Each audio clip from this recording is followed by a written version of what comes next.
हमारी channel Hindi story पर आप सभी दोस्तों का स्वागत है। चंद्रकांता की कहानी सुनाने वाला हूँ और सभी दिल थाम के बैठ जाइए।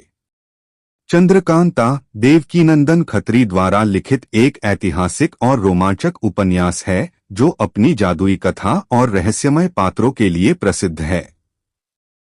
यह कहानी एक काल्पनिक राज्य विजयगढ़ और नौगढ़ की पृष्ठभूमि में रची गई है, जिसमें प्रेम, राजनीति, रहस्य और तिलिस्म का अनूठा संगम है। कहानी का आरंभ नौगढ़ के राजा सुरेंद्र सिंह के पुत्र कुंवर वीरेंद्र सिंह और विजयगढ़ के राजा जयसिंह की पुत्री चंद्रकांता के बीच प्रेम की शुरुआत होती है। दोनों एक दूसरे को दिल से चाहते हैं, लेकिन उनके प्यार के रास्ते में अनेक बाधाएं हैं। इन बाधाओं में सबसे बड़ी हैं विजयगढ़ के प्रधानमंत्री क्रूर सिंह की साजिशें। क्रूर सिंह चंद्रकांता से विवाह करना चाहता है ताकि विजयगढ़ का राजा बन सके। तिलिस्मी दुनिया का परिचय। कहानी में तिलिस्म और अय्यारी की अनोखी दुनिया का चित्रण है। वीरेंद्र सिंह और उनके अय्यार तेज सिंह विजयगढ़ के तिलिस्म को तोड़ने और चंद्रकांता को बचाने का बीड़ा उठाते हैं। दूसरी ओर क्रूर सिंह और उसके अय्यार बद्रीनाथ इस तिलिस्म के रहस्यों को अपनी ताकत के लिए इस्तेमाल करना चाहते हैं। चंद्रकांता का बंदी होना। क्रूर सिंह की साजिशों के चलते चंद्रकांता को एक गुप्त तिलिस्मी महल में बंद कर दिया जाता है। इस महल की रक्षा जादुई ताकतों और जालों से होती है। वीरेंद्र सिंह अपनी प्रेमिका को बचाने के लिए उस महल में प्रवेश करने की योजना बनाते हैं। उनके साथ उनके अय्यार तेज सिंह, देवी सिंह और नवग्रह सिंह भी इस साहसिक यात्रा में शामिल होते हैं। अय्यारों की भूमिका। कहानी में अय्यारों की भूमिका बहुत महत्वपूर्ण है। तेज सिंह अपनी चतुराई और साहस से क्रूर सिंह की साजिशों को विफल करते हैं। तैयारी के जरिए वे वेश बदलकर दुश्मनों को भ्रमित करते हैं और तिलिस्मी रहस्यों को उजागर करते हैं। तिलिस्म का भेदन। वीरेंद्र सिंह अपने साथियों के साथ विजयगढ़ के तिलिस्म को तोड़ने में सफल होते हैं। तिलिस्म के भेद खुलते हैं और यह पता चलता है कि यह तिलिस्म पुरानी पीढ़ियों द्वारा बनाई गई एक रहस्यमय संरचना है, जिसमें अपार खजाना और शक्ति छिपी हुई है। अंतिम संघर्ष और विजय। क्रूर सिंह और उसके साथियों को अंततः वीरेंद्र सिंह और उनके अय्यार परास्त कर देते हैं। तिलिस्म का खजाना वीरेंद्र सिंह को मिल जाता है।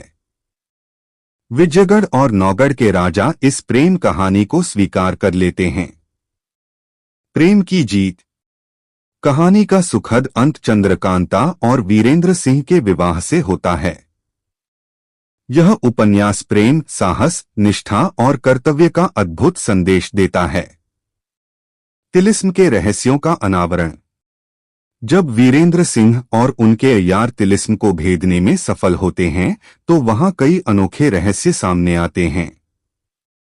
तिलिस्म में छिपा खजाना केवल धन दौलत नहीं, बल्कि प्राचीन रहस्यमय ग्रंथ और जादुई औजार भी होते हैं। इन वस्तुओं की ताकत इतनी अधिक होती है कि वे पूरे राज्य को बदल सकती हैं। तेज सिंह और उनके साथी इन खजानों को सही हाथों में सौंपने का निर्णय लेते हैं ताकि इनका दुरुपयोग न हो सके। क्रूर सिंह की आखिरी चाल। पराजित होने के बाद भी क्रूर सिंह अपनी हरकतों से बाज नहीं आता। वह कुछ शत्रु राज्यों के राजा से मिलकर नौगढ़ और विजयगढ़ के खिलाफ षड्यंत्र रचता है। वह तिलिस्म में मौजूद रहस्यमय शक्तियों को हथियाने का नया रास्ता खोजने की कोशिश करता है। हालांकि वीरेंद्र सिंह और तेज सिंह पहले से सतर्क रहते हैं और इस बार क्रूर सिंह की हर चाल को नाकाम कर देते हैं। चंद्रकांता और वीरेंद्र सिंह का संघर्ष।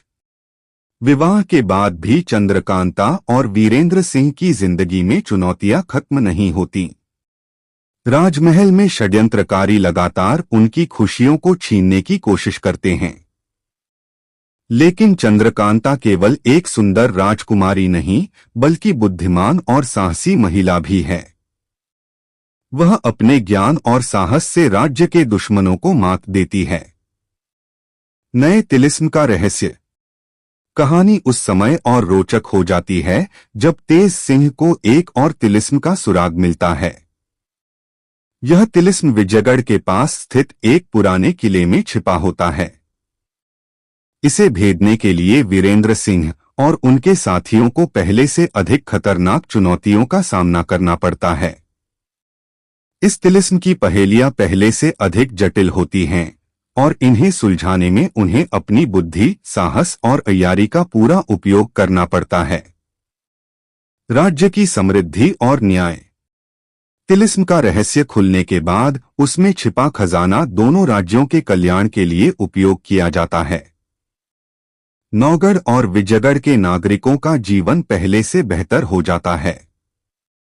वीरेंद्र सिंह और चंद्रकांता अपनी प्रजा के लिए एक आदर्श शासक बनकर उभरते हैं।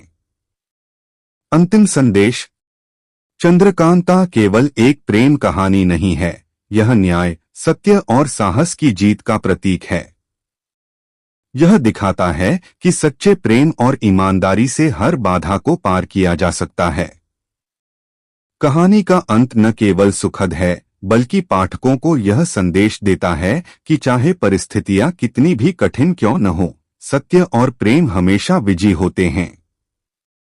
अगर मेरी कहानी आपको अच्छी लगे तो मेरे चैनल हिंदी स्टोरी को लाइक, शेयर, कमेंट और सब्सक्राइब जरूर करें और बेल आइकॉन को जरूर प्रेस करें ताकि आपको मेरी अगले कहानी का नोटिफिकेशन पहुंच सके। धन्यवाद।